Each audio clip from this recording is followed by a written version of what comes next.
Lord of Mysteries, capítulo 18, Origem e Causa. Ao ouvir a pergunta de Klein, Dan olhou pela janela em direção ao corredor que levava ao portão Chanis. Ele pegou o cachimbo, encheu-o com tabaco e folhas de hortelã, e levou-o ao nariz. Ele respirou fundo quando sua voz ficou reflexiva e à deriva. Só em casa posso apreciar os belos sabores do tabaco misturado com folhas de hortelã sem me preocupar. Klein, você conhece o mito da criação? Claro, quando recebi educação primária na escola dominical, aprendemos a ler usando a revelação da noite eterna. Entre eles, o livro da sabedoria e as cartas dos santos mencionam o mito da criação. Klein tentou recordar por meio dos fragmentos de memória do Klein original. Ele diminuiu o ritmo e disse: O Criador despertou do caos e quebrou a escuridão, criando o primeiro raio de luz. Ele então se fundiu completamente no universo e compôs toda a existência. Seu corpo tornou-se a terra e as estrelas. Um de seus olhos se tornou o sol, enquanto o outro se tornou a lua carmesim. Parte de seu sangue correu para os mares e rios, alimentando e nutrindo vidas. Klein fez uma pausa subconsciente quando disse isso. Em parte, porque as memórias relevantes eram um borrão, e porque o mito da criação era muito semelhante ao mito da criação chinês de Pangu. A imaginação de pessoas de mundos diferentes compartilhava algo em comum em seus mitos e lendas. Percebendo que Klein estava tendo problemas, Dan sorriu e acrescentou: Seus pulmões se transformaram nos elfos, seu coração se transformou em gigantes, seu fígado se transformou nos treants, seu cérebro se transformou nos dragões, seus rins se transformaram em serpentes de penas, seu cabelo se transformaram em fênixes, suas orelhas se transformaram em lobos demoníacos, sua boca e dentes se transformaram em mutantes, e seus fluidos corporais restantes se transformaram em monstros marinhos, cuja essência era naga. Seu estômago, seus intestinos delgado e grosso, e as partes malignas de seu corpo se transformaram em demônios, espíritos malignos e vários tipos de existências maléficas desconhecidas. Seu espírito tornou-se o eterno sol ardente, o Senhor das tempestades e o Deus do conhecimento e da sabedoria. Sua sabedoria deu origem à humanidade. Essa foi a primeira época, a época do caos. Klein terminou a última frase para Dan, mas achou engraçado e ridículo. Como um folclorista de teclado, foi a primeira vez que ele entrou em contato com um mito da criação, que foi arranjado com tantos detalhes. Era tão detalhado que quase todas as raças proeminentes correspondiam a uma parte específica do corpo do Criador. É como uma canção infantil com crianças sentadas em fila e comendo frutas. Além disso, não foi mencionado apenas no cânone da deusa da noite eterna. As igrejas do Senhor das Tempestades e do Deus do Vapor e da Maquinaria também tinham descrições semelhantes. Nenhuma delas engrandeceu ou desvalorizou os outros deuses. Isso significa que o mito da criação é real, ou sugere que as poucas igrejas passaram por um longo período de conflitos no passado, de se comprometerem antes da quinta época? Com isso em mente, Klein de repente teve outra dúvida. Ele perguntou com uma careta. Parece problemático.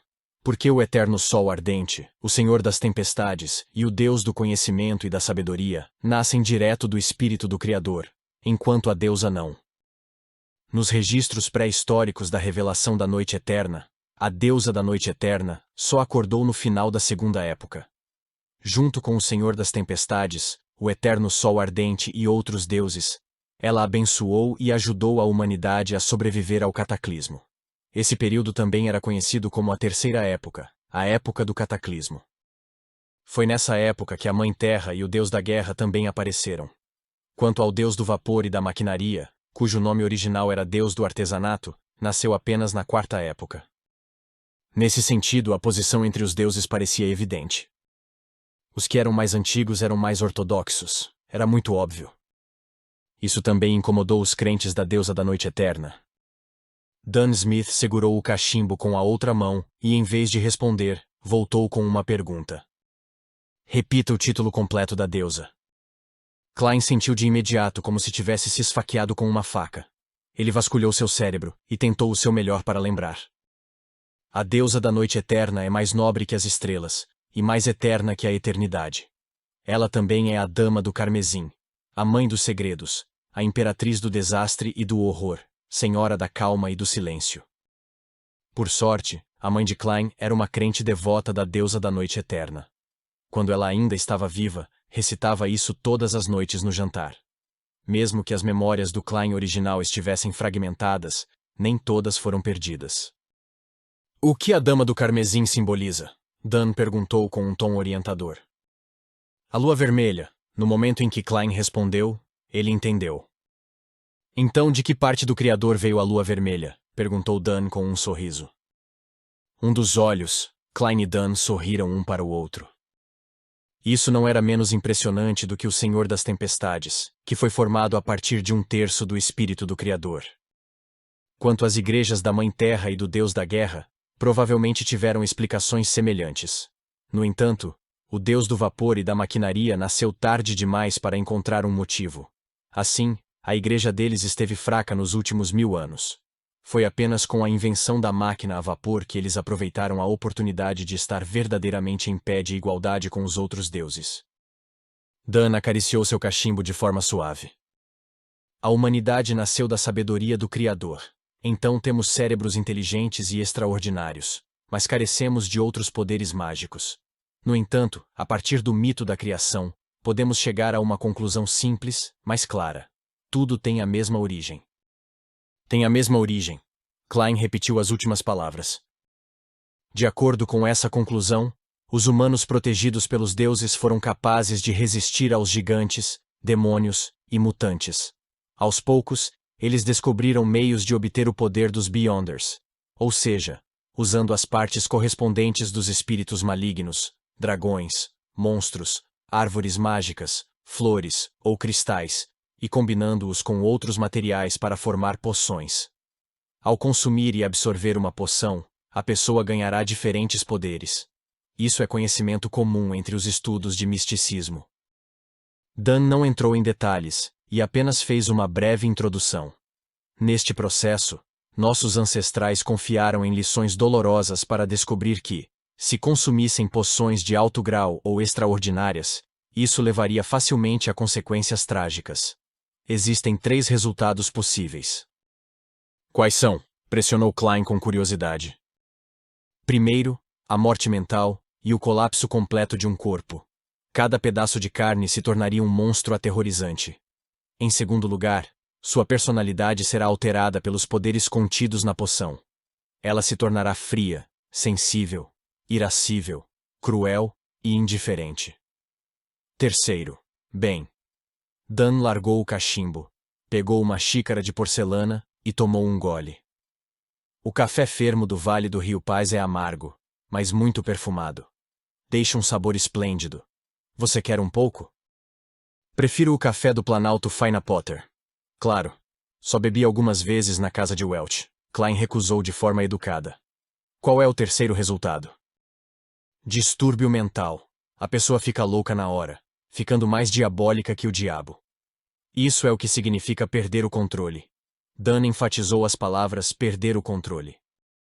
Sem esperar que Klein dissesse uma palavra, ele largou a xícara de café e continuou. Depois de um longo período de experimentação e exploração, junto com o nascimento da ardósia da blasfêmia, os humanos enfim aperfeiçoaram o sistema de poções. Formamos um sistema em camadas que se encadeia em caminhos de progressão estáveis, conhecidos como sequências. Quanto menor o número em uma sequência, maior o grau de uma poção. Neste ponto, cada uma das 7 igrejas principais controla pelo menos uma sequência completa. Além disso, também existem caminhos incompletos que elas reuniram nas últimas centenas ou milhares de anos. Ardósia da blasfêmia? Klein logo notou o termo. Na reunião, o enforcado também mencionou-a. De acordo com o enforcado, a ardósia da blasfêmia era o fator mais crítico na formação e conclusão do sistema de uma poção. Isso parecia contradizer o que Dan acabara de dizer. Essa coisa foi criada por alguns deuses malignos. Quanto à época em que apareceu, o que contém ou o que há de tão especial nela, também não tenho certeza. Se você descobrir alguma pista, tem que relatar imediatamente para mim. Merece o mais alto nível de resposta, respondeu Dan de forma vaga. Eu mencionei um dos tipos de perda de controle. Agora vou lhe contar os 4 restantes. Tudo bem, Klein empurrou a questão da ardósia da blasfêmia para o fundo de sua mente e ouviu com atenção. Embora os humanos tenham mentes inteligentes e careçam de poderes extraordinários, isso não é absoluto. Sempre há alguns sortudos, talvez eu devesse chamá-los de azarados. Eles nascem com uma percepção um pouco mais elevada. Bem, também significa que possuem a capacidade de sentir espíritos. Eles podem ouvir vozes que outros não podem ouvir e ver coisas que outros não podem ver. Eles têm características parciais de Beyonders. Enquanto Dan falava, olhou para o ar vazio ao seu redor e observou Klein estremecer de medo. Em outras palavras, eles são meio Beyonder de sequência 9 e têm características fixas. A sequência 9 é o grau mais baixo na sequência. Resumindo, eles só podem escolher um caminho de sequência fixo correspondente. Se consumirem outras poções, os efeitos podem variar de transtornos mentais à perda de controle, ou, pior ainda, à morte. Entendi. Klein assentiu lentamente. O terceiro tipo é semelhante ao segundo tipo. Depois de escolher uma sequência, você será forçado a seguir esse caminho. Não haverá espaço para arrependimento. Se você consumir poções correspondentes da sequência de outros caminhos, haverá uma grande probabilidade de obter poderes misturados, incomuns e distorcidos. Mas é quase certo que você ficará em um estado semi-insano, sensível e irascível, cruel e sanguinário, silencioso e melancólico. E só existe uma dessas oportunidades. Depois disso, independente de você consumir as poções do caminho original, ou as poções da sequência atual, o único resultado é a perda do controle. O resultado pode ser a morte mental. De outra forma, o corpo se transforma em um monstro, ou até mesmo em um espírito maligno. Dan ergueu a xícara de café para tomar um gole enquanto falava. Klein, que ficou alarmado e com medo depois de ouvir isso, ficou em silêncio por alguns segundos antes de perguntar. E quanto ao quarto tipo? O quarto tipo. Esse é o problema mais comum. Quando consumimos poções para ganhar poderes que originalmente pertenciam a seres extraordinários, passamos por uma transformação não natural. Portanto, seremos meio afetados pelos poderes espirituais remanescentes. Embora os possíveis sintomas possam não se manifestar e sejam indetectáveis para os outros, eles com certeza estarão à espreita na mente de alguém. Se alguém se apressar e consumir a poção correspondente com classificação mais alta na sequência, antes possuir uma compreensão plena dos poderes extraordinários que a poção traz e eliminar os traços sutis, a loucura se acumulará, aumentando as chances de perder o controle. Dan de repente ficou em silêncio. Após uma breve pausa, ele disse com um suspiro. De acordo com as regras internas dos falcões noturnos, mesmo que um companheiro de equipe faça uma grande contribuição, deve ter consumido a última poção 3 anos antes e ser examinado antes de ser promovido. Mesmo assim, ainda há muitos que perdem o controle todos os anos. Que assustador. Klein suspirou ao perguntar. Então, e o tipo final? Não havia traço de sorriso, apesar dos lábios curvados de Dan. O quinto tipo é o motivo mais comum para a perda de controle. Para os Beyonders, a percepção espiritual tem um aumento relativo. Quanto menor o número na sequência, mais aprimorada é sua percepção. Portanto, eles ouvem o que os outros não podem ouvir, veem o que os outros não podem ver e encontram coisas que os outros não encontram. Eles são constantemente recebidos com sedução misteriosa e enfeitiçamento ilusório. Uma vez superestimulados ou com desejos gananciosos, aos poucos perdem o controle. Enquanto falava, Dan olhou direto para Klein, suas pupilas cinzentas refletindo a figura dele. Seu tom ficou sombrio quando falou. O fundador dos Falcões Noturnos, o arcebispo Shanis, disse uma vez: somos guardiões, mas também um bando de miseráveis que estão em uma luta constante contra os perigos e a loucura.